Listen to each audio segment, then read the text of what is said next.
A human steps onto Mars and starts dying within seconds, not because of aliens, not because of some unknown creature hiding in the dust, but because of physics itself. The moment your boot touches the surface, the planet begins to strip away everything that keeps you alive. Your body is not built for that world. It is not even close. The first 24 hours are not just dangerous. They are mathematically brutal. Every second is working against you. Every system inside your body starts to fail in ways most people never think about. The real question is not survival. It is how long until everything collapses. Mars is often called humanity's backup planet, a second home, a place where our species could go. If Earth becomes unlivable, it sits right next door in cosmic terms. It has land, it has seasons, it even has ice. From a distance, it feels familiar. That is where the illusion begins, because the truth is far more disturbing than most people realize. Mars is not just hostile, it is fundamentally incompatible with human life. There is almost no air. The pressure is so low that your body cannot function the way it does on Earth. Water behaves differently, heat escapes faster, radiation cuts through the surface without resistance, and all of this happens at the same time. There is no single cause of death on Mars. There are many, they stack on top of each other, they overlap, they accelerate each other. That is what makes it so dangerous. Most people think the biggest problem is oxygen. That is only the beginning. What very few people know is that on Mars, your body fluids can begin to boil without heat, not because the planet is hot, but because the pressure is so low that liquids cannot stay stable inside your body. Your blood does not boil instantly, but the moisture in your eyes, your mouth, your lungs begins to react in ways that are completely unnatural. At the same time, oxygen levels drop so fast that your brain starts to shut down within seconds. You do not get minutes to react, you get seconds. And even if you somehow solve that problem, Mars has more waiting for you. The cold is not just uncomfortable, it is extreme. Temperatures can fall far below anything most humans have ever experienced. And because the atmosphere is so thin, it cannot hold heat. That means your body loses warmth at a terrifying speed. You are freezing and suffocating at the same time. And then there is radiation. On Earth, a magnetic field surrounds the planet like a shield. It deflects harmful particles coming from space. Mars lost that protection billions of years ago. Now the surface is exposed. Radiation hits constantly. It passes through the thin atmosphere with little resistance. It damages cells, it breaks DNA, and you cannot see it or feel it happening. It is silent, it is invisible, and it never stops. Even the ground beneath your feet is not safe. Martian soil contains toxic chemicals that are harmful to human biology. Fine dust covers the surface. It sticks to everything. It can enter equipment, it can enter your body. And once it does, it creates even more problems. Mars is not failing in one way, it is attacking from every direction. This is why surviving the first 24 hours is not just difficult. It is nearly impossible without perfect protection. Every second depends on technology. Every breath depends on artificial systems working exactly as designed. There is no margin for error. A small failure is not a problem you can fix later. It is immediate, it is fatal. And yet humans are planning to go there. That is what makes this so fascinating. Because despite all of this, Mars remains the #1 target for future exploration and colonization. Scientists study it. Engineers design missions. Private companies build plans to send humans there within decades. There is a reason for that. Mars holds clues about the past of our solar system. It may even hold evidence that life once existed there. It is close enough to reach, and in theory, it can be studied and maybe even altered over time. But none of that changes the reality of stepping onto its surface today. Right now, Mars does not care about human ambition. It does not care about survival. It does not care about plans. It follows the laws of physics, and those laws are not on our side. In this video, you will understand exactly what happens to the human body on Mars, second by second. You will see how pressure, temperature, radiation, and chemistry combine into a perfect system of failure. You will learn why even the most advanced technology struggles to keep a person alive there. And you will discover the lesser-known dangers that make Mars far more deadly than most people think. By the end, you will not just see Mars as a distant red planet. You will see it for what it truly is, a world that rejects us completely and a place where survival is not natural, it is forced. Welcome to the channel.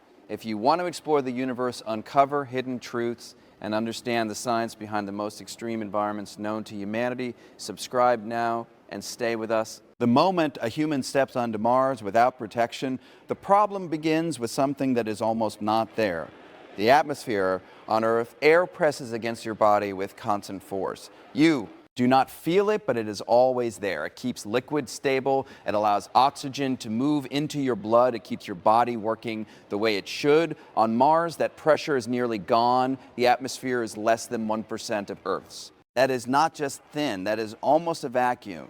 And that changes everything. Within seconds, the lack of pressure starts to affect the fluids inside your body, not because of heat, not because of fire, but because liquids behave differently when pressure drops. Water begins to boil at much lower temperatures. Your body is mostly water. This means the moisture in your eyes, your mouth, and your lungs begins to react immediately. It does not explode, but it starts to turn into vapor, slowly at first, then more aggressively. Your saliva forms bubbles, your eyes dry out rapidly, your lungs struggle to hold any usable oxygen. This process is called ebulism. It is rarely discussed outside scientific circles, but it is one of the most dangerous effects of low-pressure environments. It does not feel like boiling water on a stove. It feels like your body is losing its ability to stay together. At the same time, oxygen becomes a critical problem. Mars has carbon dioxide in its atmosphere, but it is useless for human breathing. There is almost no oxygen available. Your body depends on a constant supply of oxygen to keep the brain alive. Without it, brain cells begin to fail within seconds. After about 10 seconds, vision starts to fade. After 15 seconds, coordination is lost. After 20 seconds, unconsciousness becomes likely. There is no warning, no gradual adjustment. The body does not adapt. It shuts down. Even highly trained individuals cannot resist this. Training helps under stress. It does not change biology. There have been controlled experiments on Earth that simulate low-pressure environments. In some cases, individuals exposed to near vacuum reported feeling the moisture on their tongue begin to boil before they lost consciousness. That is how fast it happens. And even if rescue comes quickly, the damage begins immediately.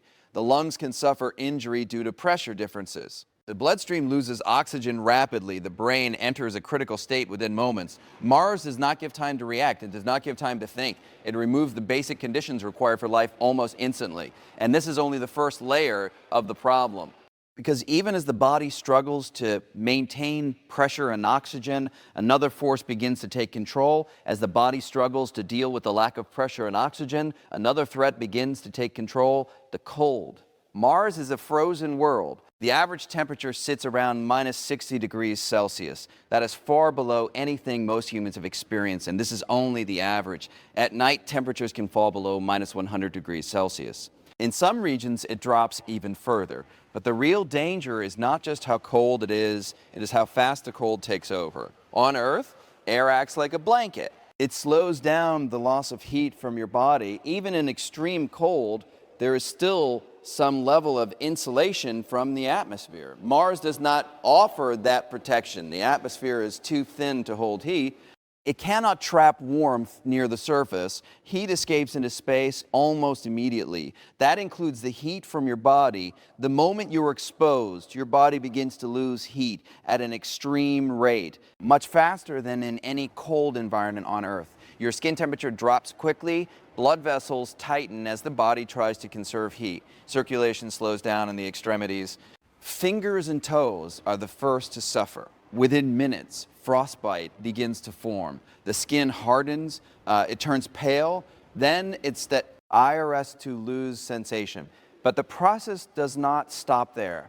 As heat continues to escape, your core temperature begins to fall. This is where hypothermia begins. At first, the body tries to fight back. Shivering starts as muscles contract rapidly to generate heat. But on Mars, this response is weak against the environment. The cold is too intense. The heat loss is too fast. Shivering slows down. Muscle control begins to fade. The brain starts to lose efficiency as temperature drops. Thinking becomes slower. Reactions become delayed. Even simple movements require more effort. One lesser known effect is how quickly exposed materials freeze and become brittle. Skin is not the only thing affected. Any moisture on clothing or equipment can freeze almost instantly. Metal surfaces become dangerously cold to the touch. Contact can cause immediate damage. Breathing cold air would normally cool the lungs, but on Mars there is almost no air to breathe. Instead, the dryness and cold combine to pull heat out of the respiratory system in ways that are difficult to recover from.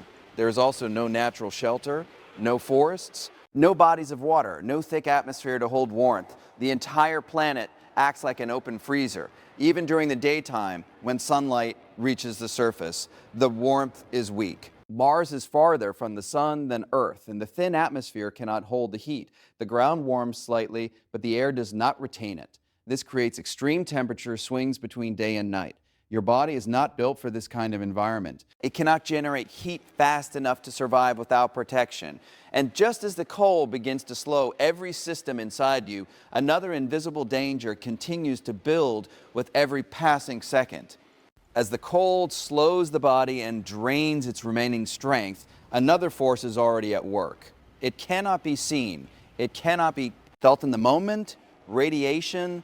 On Earth, there is an invisible shield that protects every living thing. A global magnetic field surrounds the planet and pushes away high-energy particles coming from space. On top of that, a thick atmosphere absorbs much of what gets through.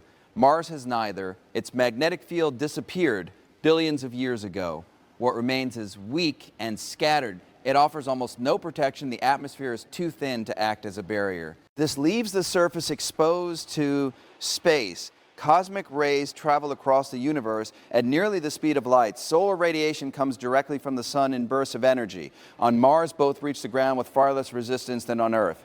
The human body is not built for this. Radiation passes through tissue and interacts with cells at the smallest level. It breaks chemical bonds, it damages DNA, it disrupts the instructions that keep cells functioning. This damage begins immediately. There is no delay, no safe window.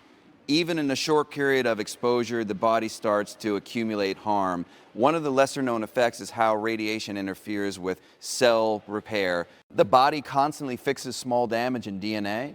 On Mars, the rate of damage can exceed the body's ability to repair it. Errors begin to build. Cells can malfunction. Some may die. Others may begin to behave in unstable ways. Radiation sickness is often associated with extreme events, but early stages can begin much sooner than most people expect. Nausea, fatigue, and weakness can appear after relatively short exposure if the intensity is high enough. On Mars, the exposure is constant. There is no shield, no natural protection. Another detail that is often overlooked is the effect on the brain. High-energy particles can pass through neural tissue. Studies suggest that this can impact cognitive function over time. Focus decreases, reaction time slows, decision-making becomes less reliable. Even over the span of a single day, subtle changes can begin. You do not feel radiation entering your body. There is no pain signal, no immediate warning. It works in silence. And while your body is already struggling with lack of oxygen and extreme cold, this invisible force continues to add damage at a deeper level. Solar flares make the situation even worse. When the sun releases a burst of energetic particles, radiation levels can spike suddenly. On Earth, these events are mostly deflected or absorbed. On Mars, they reach the surface with far greater intensity. A sudden increase can turn an already dangerous environment into something far more severe. And the longer you remain exposed, the more the damage compounds. Cells continue to break down. Systems begin to lose stability. The body is fighting multiple battles at once, and radiation is one of the few that never pauses. It does not depend on temperature. It does not depend on air. It is always there. And while this invisible assault continues, the ground beneath your feet holds its own set of dangers, waiting to make survival even more difficult. While radiation continues to pass through the body without warning, the surface itself begins to create new problems. Mars looks calm from a distance, a quiet red landscape. Dry still, up close it is anything but safe. The soil is not just dirt, it is chemically active and toxic to human biology. One of the most dangerous components found in Martian soil is perchlorate. These are highly reactive chemicals that interfere with the human body in subtle but serious ways. They can disrupt the thyroid gland, which controls metabolism and energy regulation. Even small amounts can cause problems. On Mars, perchlorates are spread across large areas of the surface. That means contact is almost unavoidable. Dust becomes the main carrier of this threat. Martian dust is extremely fine. Much finer than sand on Earth, the particles are sharp and irregular. They form from billions of years of erosion without water to smooth them out. This makes them abrasive. They can damage surfaces, they can scratch materials, and more importantly, they can enter small openings. The dust also carries an electrostatic charge. It sticks to everything. It clings to suits, it coats equipment, it finds its way into seals and joints. Once it attaches, it becomes very difficult to remove. During past missions, even robotic systems experienced problems because of this dust. Solar panels lost efficiency. Moving parts became less reliable. For a human, the risk is far greater. If dust enters a life support system, it can contaminate filters and reduce airflow. If it reaches the inside of a suit or habitat, it becomes a direct health hazard. Inhaled dust can damage lung tissue. Combined with perchlorates, it becomes even more harmful. There is also evidence that prolonged exposure to Martian dust could cause inflammation and long-term respiratory issues. This is based on comparisons with similar particles studied on Earth. The danger does not stop at the ground level. Mars is known for its massive dust storms. Some storms are local, others grow to cover entire regions, and in some cases the entire planet. These global storms can last for weeks or even months. They reduce visibility to almost zero. Sunlight becomes weak and scattered. Navigation becomes difficult. Communication systems can be affected. Static electricity builds up in the atmosphere, increasing the risk of interference with electronic systems. Even though the atmosphere is thin, the speed of these storms can still create force strong enough to move dust across vast distances. Equipment faces constant stress. Seals wear down faster. Mechanical systems lose efficiency. Sensors become unreliable. And all of this happens while the environment is already pushing the limits of survival. One lesser known detail is how dust can alter thermal conditions. When it settles on surfaces, it changes how heat is absorbed and released. This can affect temperature control systems in unpredictable ways. It creates a chain reaction. One problem leads to another. The surface is not just passive ground, it is active. It interferes, it contaminates, it turns even simple actions into risks.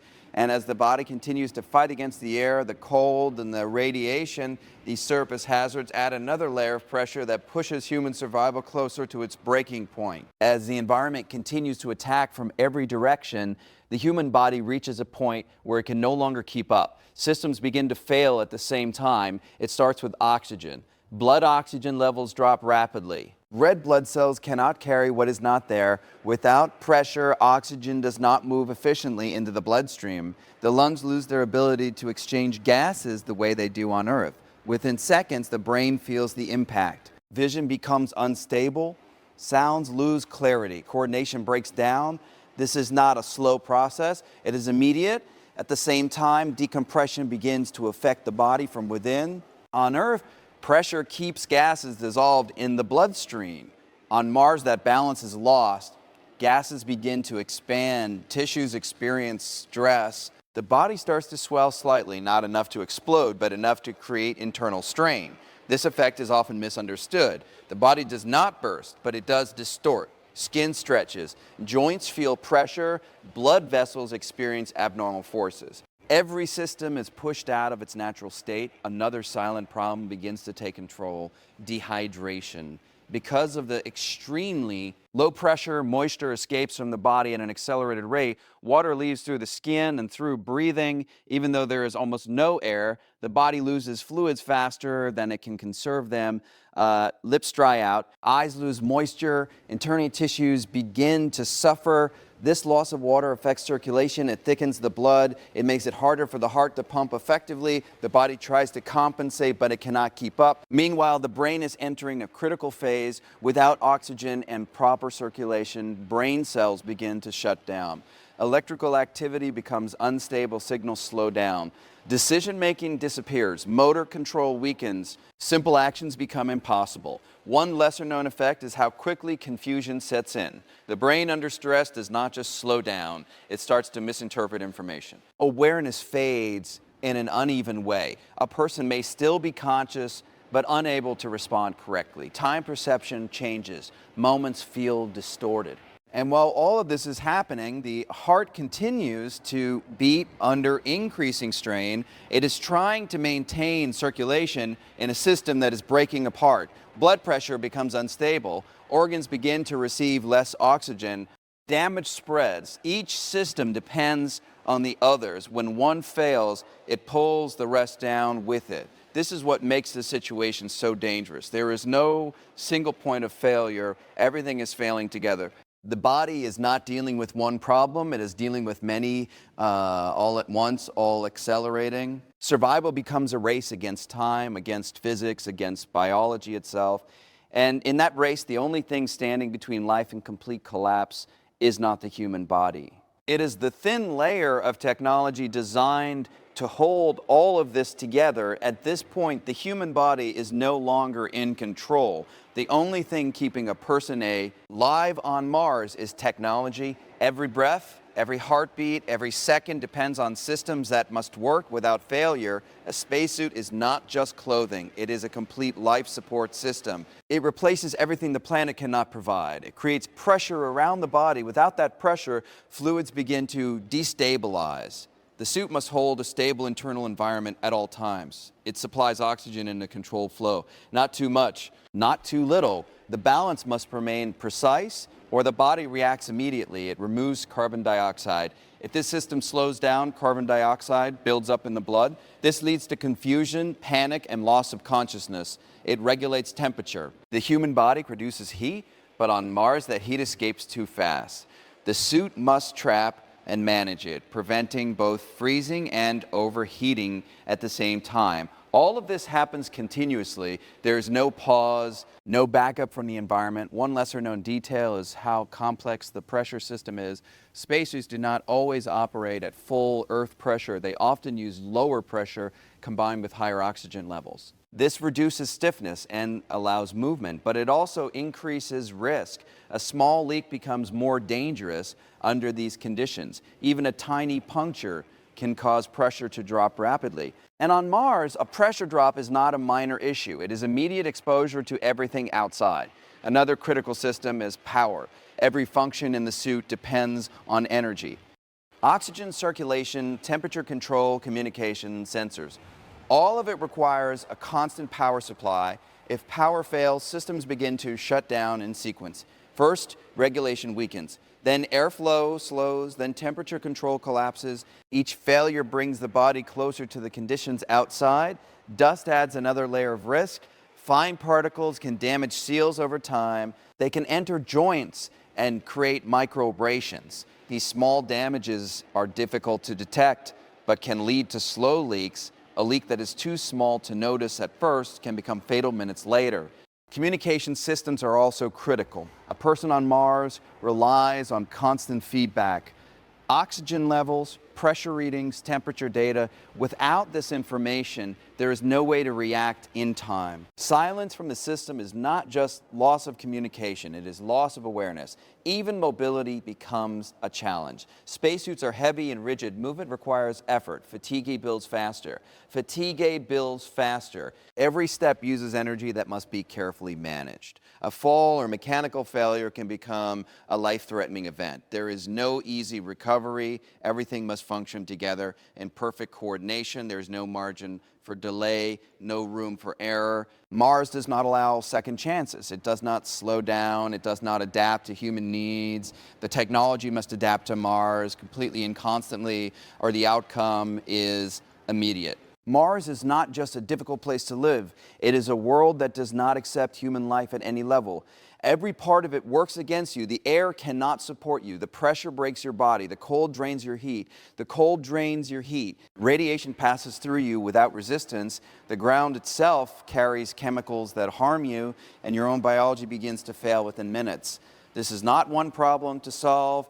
It is many problems happening at the same time. That is why the first 24 hours are not about survival. They are about delaying collapse. Every second outside protection becomes a countdown. Not a slow one, a fast and unforgiving one, the kind where small mistakes turn into final moments without warning. And the only thing standing between life and death is technology that must work perfectly. No failures, no delays, no second chances. Mars does not adjust. It does not care about preparation or ambition.